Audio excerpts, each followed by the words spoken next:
नमस्कार, स्वागत है आप सभी का डीडी न्यूज के इस खास बुलेटिन एक्सप्रेस 100 में, जहां हम आपके लिए लेकर आते हैं राजनीति, मनोरंजन, देश दुनिया, खेल और व्यापार जगत की सभी बड़ी खबरों को एक्सप्रेस यानी कि फटाफट अंदाज में। आपके साथ मैं हूं संध्या शर्मा। तो देखिए खबरें तेज रफ्तार से।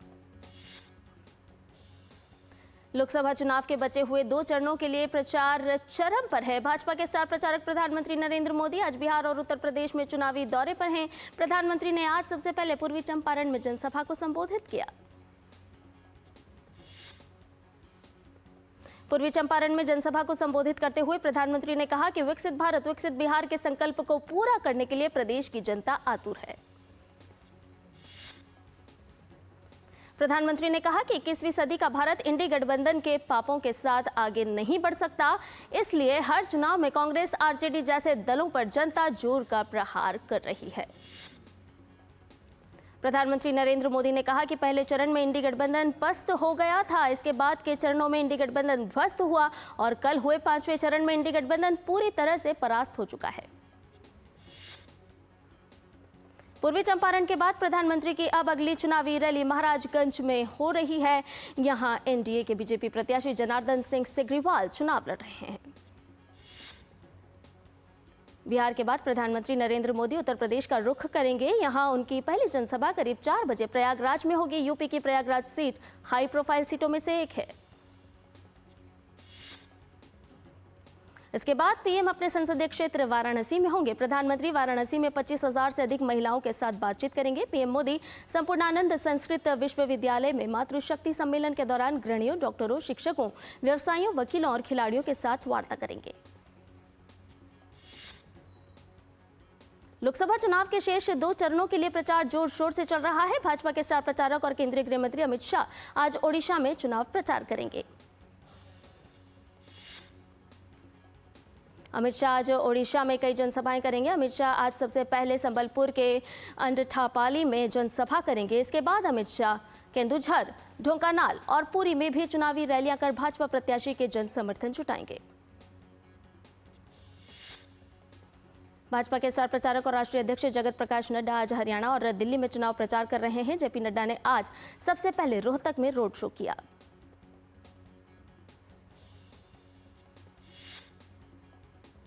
इसके बाद जेपी नड्डा राष्ट्रीय राजधानी नई दिल्ली के दक्षिणी दिल्ली लोकसभा क्षेत्र में एक रोड शो करेंगे। नड्डा दिल्ली के चांदनी चौक में एक जनसभा को संबोधित भी करेंगे। चुनाव प्रचार में विपक्ष ने भी पूरी ताकत झोंक दी है। कांग्रेस पार्टी के नेता ताबड़तोड़ रैलियां करने में जुटे हुए हैं। कांग्रेस नेता राहुल गांधी आज झारखंड में चुनाव प्रचार करेंगे। राहुल गांधी जमशेदपुर में एक रैली को संबोधित भी करेंगे। वहीं कांग्रेस नेता प्रियंका गांधी और समाजवादी पार्टी की नेता डिंपल यादव आज प्रयागराज में एक साझा रोड शो करेंगी। वहीं कांग्रेस अध्यक्ष मल्लिकार्जुन खड़गे आज चंडीगढ़ और हरियाणा में चुनाव प्रचार करेंगे। कांग्रेस अध्यक्ष हरियाणा के यमुनानगर में एक जनसभा को संबोधित करेंगे। विपक्षी पार्टियां लगातार रैलियां और जनसभाएं करने में जुटी हुई हैं। दिल्ली के मुख्यमंत्री अरविंद केजरीवाल भी आज झारखंड के जमशेदपुर में चुनावी रैली करेंगे। आम आदमी पार्टी के नेता और पंजाब के जालंधर कैंट से पूर्व विधायक जगबीर सिंह बराड़ भारतीय जनता पार्टी में शामिल हो गए हैं। भाजपा में शामिल होने पर जगबीर सिंह बराड़ ने कहा कि पंजाब में जो इंजन चल रहा है वो सही से काम नहीं कर रहा। भारतीय जनता पार्टी के प्रवक्ता शहजाद पूनावाला ने ममता बनर्जी से इस्कॉन समाज पर दिए गए बयान पर पलटवार करते हुए कहा कि ममता दीदी वोट बैंक के चक्कर में जो संगठन राष्ट्र की सेवा करते हैं उनके खिलाफ और शहजहां शेख जैसे लोगों के साथ है। शिवसेना के नेता संजय राउत ने दावा किया कि लोकसभा चुनाव में विपक्षी गठबंधन को जीत मिलेगी। उन्होंने गठबंधन को 300 से ऊपर सीट मिलने का दावा किया है। चुनाव आयोग के अनुसार 5वें चरण के मतदान में कल रात 11:30 बजे तक 60.09% मतदान हुआ है। यह आंकड़ा अभी और बढ़ सकता है।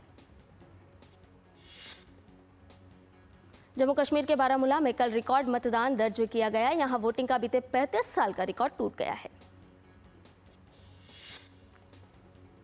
बारामूला में रिकॉर्ड मतदान पर प्रधानमंत्री नरेंद्र मोदी ने वहां के मतदाताओं को बधाई दी है। अपने सोशल मीडिया अकाउंट एक्स पर उन्होंने लिखा है कि बारामूला की मेरी बहनों और भाइयों को लोकतांत्रिक मूल्यों के प्रति उनकी अटूट प्रतिबद्धता के लिए बधाई। इस तरह की सक्रिय भागीदारी एक अच्छा चलन है। प्रधानमंत्री नरेंद्र मोदी ने भाजपा के दिवंगत नेता सुशील कुमार मोदी को उनके पटना आवास पर जाकर श्रद्धांजलि दी। प्रधानमंत्री ने इस दौरान शोकाकुल परिजनों से भी मुलाकात की।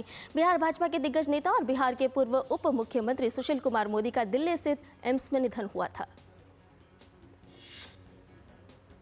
प्रधानमंत्री ने एक्स पर पोस्ट कर लिखा है, भाजपा के लोकप्रिय नेता सुशील कुमार मोदी जी की कमी बिहार में पार्टी के हर कार्यकर्ता को महसूस हो रही है। आज पटना आने के बाद उन्हें याद कर मेरा मन भी बहुत भावुक है।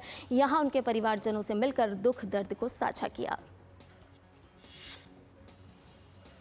बिना इजाजत भाजपा मुख्यालय पर प्रदर्शन करने पर आप नेताओं के खिलाफ मामला दर्ज किया गया है। पुलिस के मुताबिक भाजपा मुख्यालय के पास सीआरपीसी की धारा 144 लागू कर दी गई, क्योंकि आपने दीनदयाल उपाध्याय मार्ग पर जाने की कोई अनुमति नहीं मांगी थी।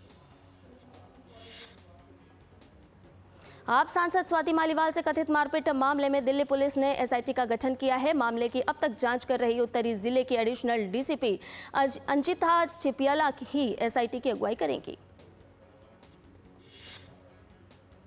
आम आदमी पार्टी पर अब एक और बड़ा आरोप लगा है। ईडी की रिपोर्ट के अनुसार 2016 में कनाडा में पार्टी के फंड जुटाने के कार्यक्रम के दौरान जुटाई गई धनराशि पार्टी के मौजूदा विधायक दुर्गेश पाठक के खाते में भेजी गई थी। भाजपा की प्रवक्ता शाजिया आलमी ने आम आदमी पार्टी पर हमला बोला है। उन्होंने कहा कि 7 करोड़ रुपए की अवैध पूंजी आम आदमी पार्टी को मिली है। अवैध तरीके से आम आदमी पार्टी और उनके विधायकों को पैसा विदेश से मिला है।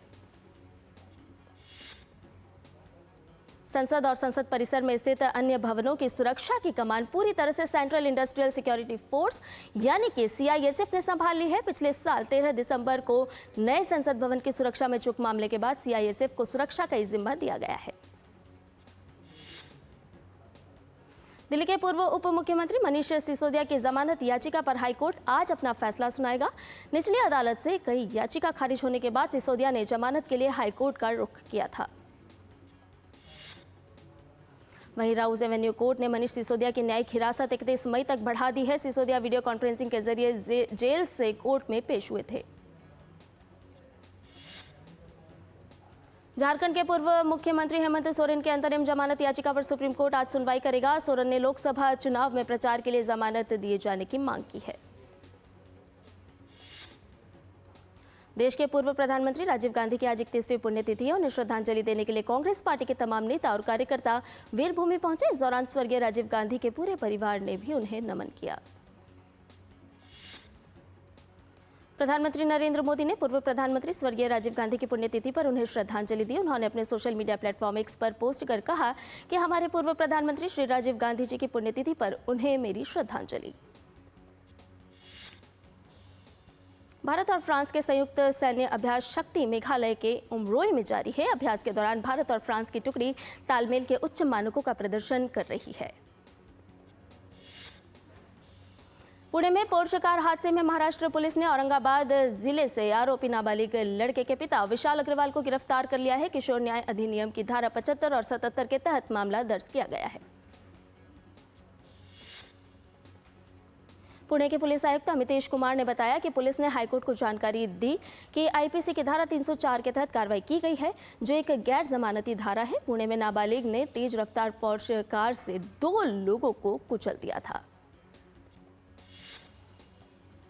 मेघालय की पहली महिला डीजीपी इदाशीशा नोग्रांग ने अपना पदभार संभाल लिया है। इदाशीशा ने रविवार को डीजीपी पद से सेवानिवृत्त हुए एलआर बिश्नोई की जगह ली है। उत्तराखंड में हरिद्वार स्थित केकेजी इंडस्ट्रीज की फैक्ट्री में कल आग लग गई। पुलिस और फायर ब्रिगेड ने मौके पर पहुंचकर आग पर काबू पाया। एसपी सिटी स्वतंत्र कुमार ने बताया कि यह फैक्ट्री पैकेजिंग सामग्री का उत्पादन करती है। वहां थर्माकोल जैसी संवेदनशील वस्तुएं थीं, जिसके कारण आग तेजी से फैल गई। फिलहाल आग लगने का कारण अभी तक पता नहीं चल पाया है। मध्य प्रदेश के भिंड के मेहगांव थाना क्षेत्र के अंदर आने वाली सब्जी मंडी में कल देर रात भीषण आग लग गई। तेज हवा के कारण मंडी की लगभग सारी दुकानें आग की चपेट में आ गई। उत्तराखंड के मुख्य सचिव राधा रतूड़ी ने कहा कि 10 मई से शुरू हुई चारधाम यात्रा में अब तक 10 दिनों में ही करीब 7 लाख श्रद्धालुओं ने यात्रा कर ली है। उत्तराखंड के मुख्य सचिव ने बताया कि सभी श्रद्धालुओं की स्वास्थ्य जांच ठीक से हो, जिससे उन्हें स्वास्थ्य संबंधित कोई समस्या ना हो। इसके लिए इस स्वास्थ्य नामक ऑनलाइन पोर्टल बनाया गया है, जिस पर श्रद्धालुओं को अपने स्वास्थ्य से संबंधित जानकारी प्रदान करनी है। गर्मी और लू के कारण लोगों का हाल बेहाल है। पश्चिमी राजस्थान, पंजाब, हरियाणा, दिल्ली, एनसीआर और उत्तर प्रदेश में लगातार भीषण हीट वेव जारी है। तापमान 45 डिग्री सेल्सियस तक पहुंच गया है। वहीं गुजरात में भी आने वाले 5 दिनों में हीट वेव जारी रहेगा। मौसम विभाग ने बढ़ते हुए तापमान और लू को देखते हुए पश्चिमी राजस्थान, पंजाब, हरियाणा, दिल्ली, एनसीआर और उत्तर प्रदेश के लिए रेड अलर्ट जारी किया है। पंजाब, हरियाणा, चंडीगढ़, दिल्ली, पश्चिम राजस्थान के कई हिस्सों, पूर्वी राजस्थान के कुछ हिस्सों, पश्चिम उत्तर प्रदेश और पश्चिम मध्य प्रदेश के अलग अलग हिस्सों में आज गंभीर उष्ण लहर चलने की संभावना है।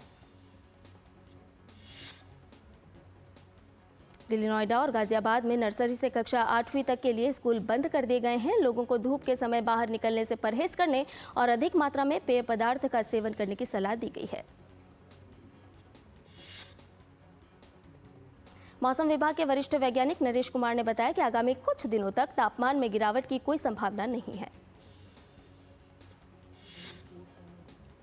वहीं दूसरी ओर तमिलनाडु में कई दिनों से भारी बारिश हो रही है। भारी बारिश के कारण तमिलनाडु के कई शहरों का बुरा हाल है, जिसमें तिरुपत्तुर और करूर शामिल हैं। तमिलनाडु के कोडाईकनाल में ब्रायंट पार्क में 61वां वार्षिक फ्लावर शो खोला गया है। इस साल के प्रदर्शन में वन्यजीव थीम है, जिसमें मोर, गोरिल्ला, कोआला, भालू और ड्रैगन सहित जानवरों की फूलों से आकृति बनाई गई है। सप्ताह के दूसरे कारोबारी दिन आज गिरावट के साथ खुले भारतीय शेयर बाजार। शेयर पिछले सप्ताह के आखिरी कारोबारी दिन हरे निशान के साथ बंद हुए थे। सेंसेक्स और निफ्टी। और बुलेटिन में फिलहाल रुक रहे हैं छोटे से ब्रेक के लिए। जल्द हाजिर होंगे, आप बने रहिए डीडी न्यूज के साथ। हर घर पाइप से पहुंचाएंगे सस्ती गैस, ये है मोदी की गारंटी।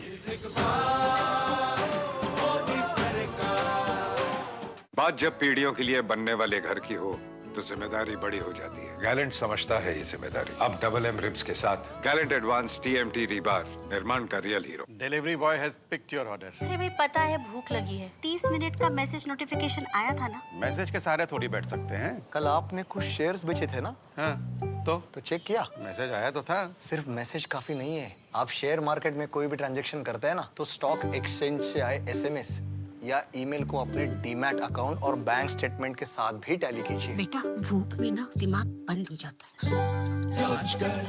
समझ कर इन्वेस्ट कर। और ब्रेक के बाद एक्सप्रेस 100 में आपका एक बार फिर से स्वागत है। आइए बाकी की खबरों को भी जान लेते हैं फटाफट अंदाज में। इन्फोसिस के संस्थापक नारायण मूर्ति ने कहा कि कंपनियों को आगे बढ़ने और लाभ कमाने के लिए अपने ग्राहकों के बीच भरोसा कायम करना और सम्मान अर्जित करना महत्वपूर्ण है। मत्स्य पशुपालन और डेयरी मंत्रालय ने मवेशियों के टीकों की आपूर्ति श्रृंखला को डिजिटल बनाने के लिए संयुक्त राष्ट्र विकास कार्यक्रम के साथ एक समझौते पर हस्ताक्षर किए हैं।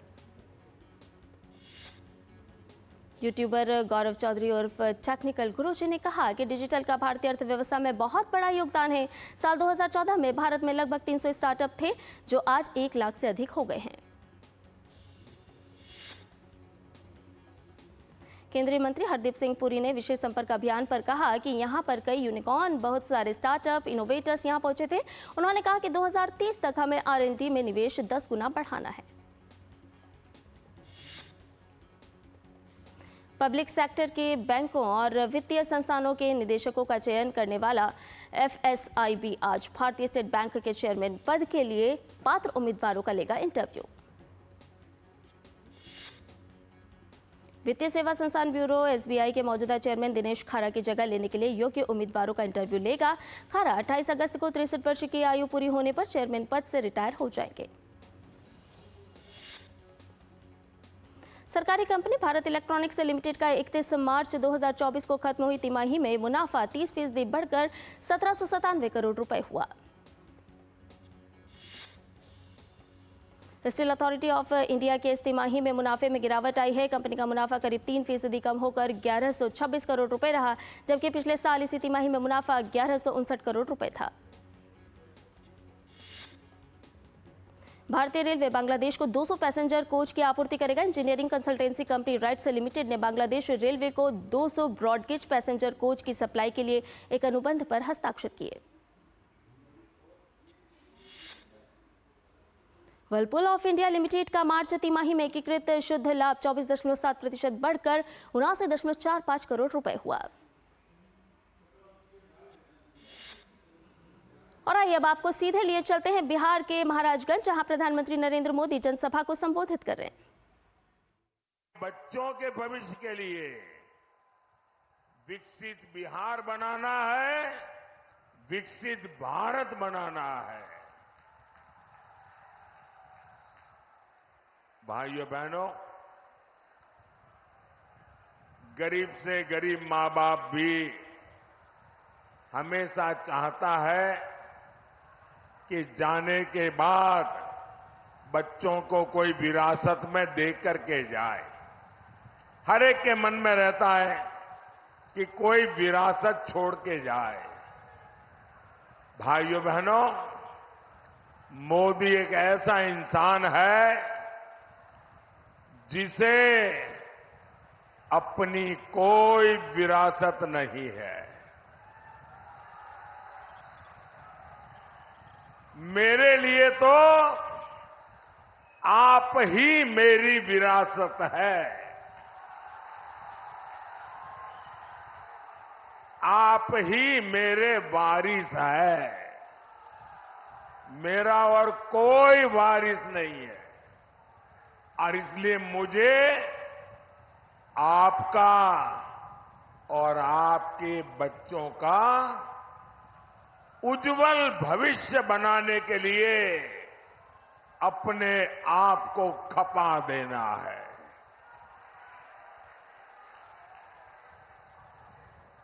मैं नहीं चाहता कि अपने जीवन में आपने जो कष्ट भोगे उसका रत्ती भर भी आपकी आने वाली पीढ़ियों को वो परेशानियों में जीने के लिए मजबूर होना पड़े। और इसलिए मुझे गरीब कल्याण के बड़े फैसलों के लिए आज मैं आपके गांव आया हूं, आपके बीच आया हूं, आपके आशीर्वाद मांगने के लिए आया हूं। भाई वहां कोशिश मत करो भैया, प्लीज। वहां कोई जगह ही नहीं, कहां जाओगे।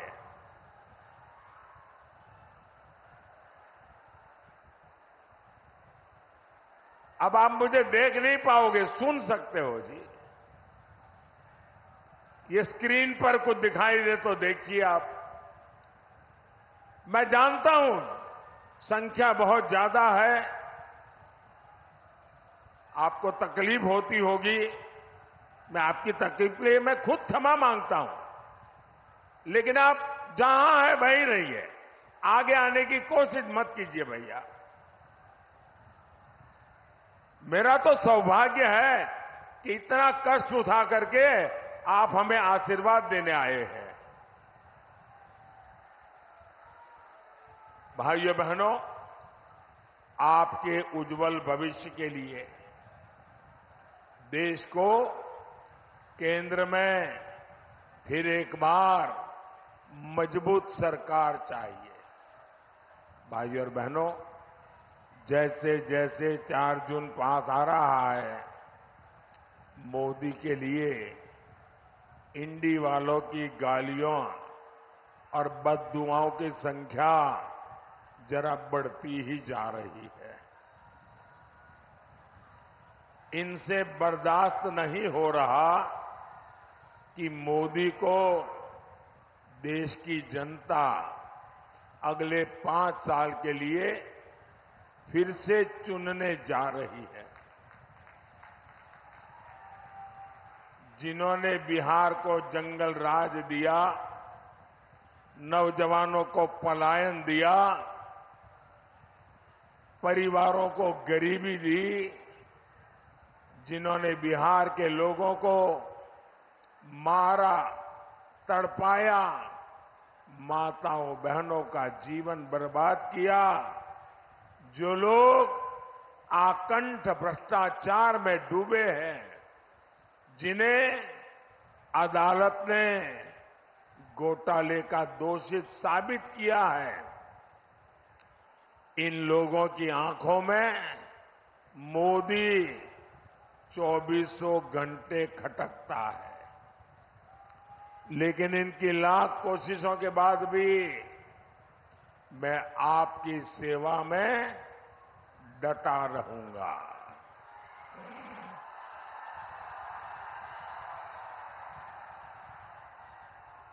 मैं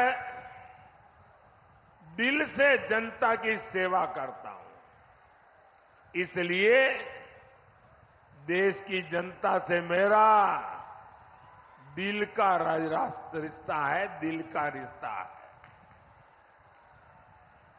और इसलिए हर दिल में, आज हर दिल में मोदी है।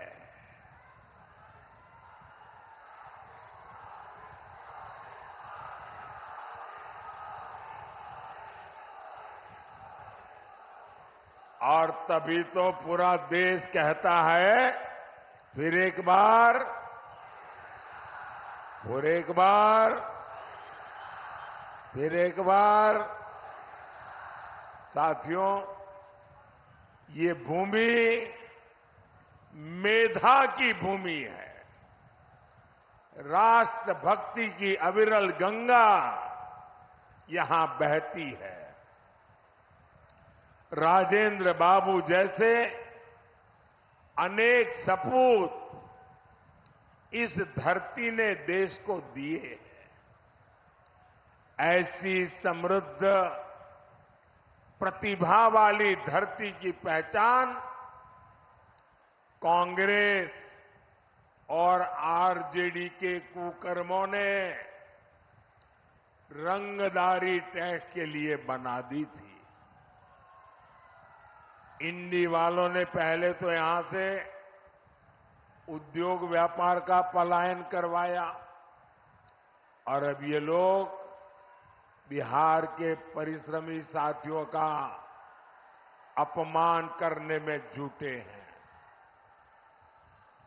पंजाब में कांग्रेस के एक नेता है, दिल्ली में कांग्रेस के शाही परिवार के ये खासम खास है।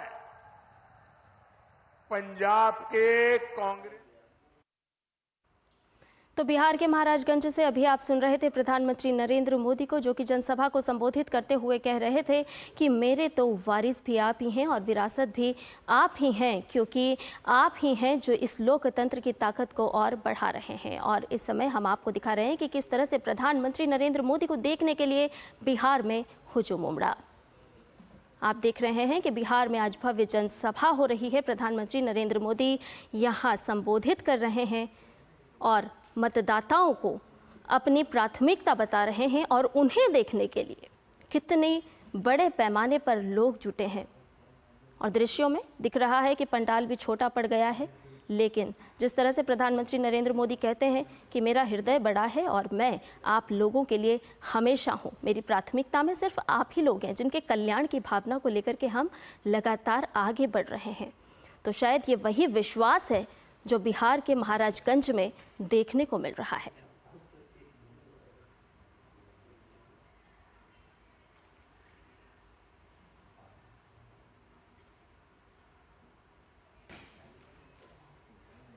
अपने नेता की एक झलक पाने के लिए किस तरह से बिहार में जन समुदाय जुटा है, ये दृश्य हम अभी आपको दिखा रहे थे। और आइए अब एक्सप्रेस 100 में बढ़ते हैं आगे। टाटा मोटर्स की पैसेंजर व्हीकल और पैसेंजर इलेक्ट्रिक व्हीकल से जुड़ी सब्सिडरी कंपनियों ने अपने डीलर्स को सप्लाई चेन फाइनेंशियल सॉल्यूशंस उपलब्ध कराने के लिए बजाज फाइनेंस के साथ साझेदारी की है। ईरान के राष्ट्रपति इब्राहिम रईसी की हेलीकॉप्टर दुर्घटना में मौत से ईरान गहरे शोक में डूबा हुआ है। उनके निधन पर ईरान में 5 दिन के राष्ट्रीय शोक की घोषणा की गई है। भारत ने भी ईरान के राष्ट्रपति इब्राहिम रईसी की मौत पर आज एक दिवसीय राष्ट्रीय शोक का ऐलान किया है। इस दौरान पूरे भारत में उन इमारतों पर राष्ट्रीय ध्वज आधा झुका रहेगा जहां राष्ट्रीय ध्वज नियमित रूप से फहराया जाता है।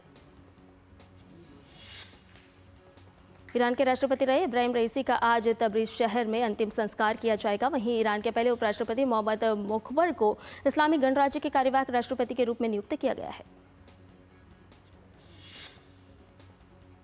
ईरान के विदेश मंत्री के हेलीकॉप्टर दुर्घटना में निधन के बाद कैबिनेट ने अली बघेरी को देश का नया कार्यवाहक विदेश मंत्री नियुक्त किया है। दक्षिणी कोलंबिया में आंतरिक संघर्ष से प्रभावित क्षेत्रों में एक साथ हुए 2 हमलों में 2 पुलिस अधिकारियों की मौत और 12 लोग हुए घायल। काउका क्षेत्र के मोरालेस में विस्फोटकों से भरी एक मोटरसाइकिल के जरिए पुलिस स्टेशन पर यह हमला किया गया। विस्फोट से आसपास के घर और वाहन भी हुए क्षतिग्रस्त। काउका वैली के गवर्नर डिलियन फ्रांसिस्को टोरो ने कहा कि हमला एक होटल के पास हुआ जहां कई अधिकारी ठहरे हुए थे। देश के 6 दशक के आंतरिक संघर्ष में लगभग 4.5 लाख से अधिक लोग मारे गए हैं। ब्रिटेन के प्रधानमंत्री ऋषि सुनक कल देर रात वियना पहुंचे जहां ऑस्ट्रिया में ब्रिटिश राजदूत लिंडसे स्कॉल और फेडरल चांसलर कार्यालय में वैश्विक मामलों के काउंसलर पीटर लॉन्स्की डिफेंथल ने उनका स्वागत किया।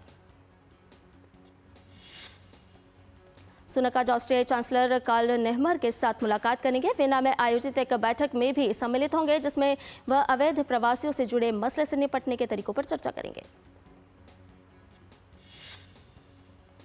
और इसके साथ ही एक्सप्रेस न्यूज में फिलहाल इतना ही। हमें दीजिए इजाजत, लेकिन डीडी न्यूज पर खबरों का सिलसिला लगातार जारी है। नमस्कार।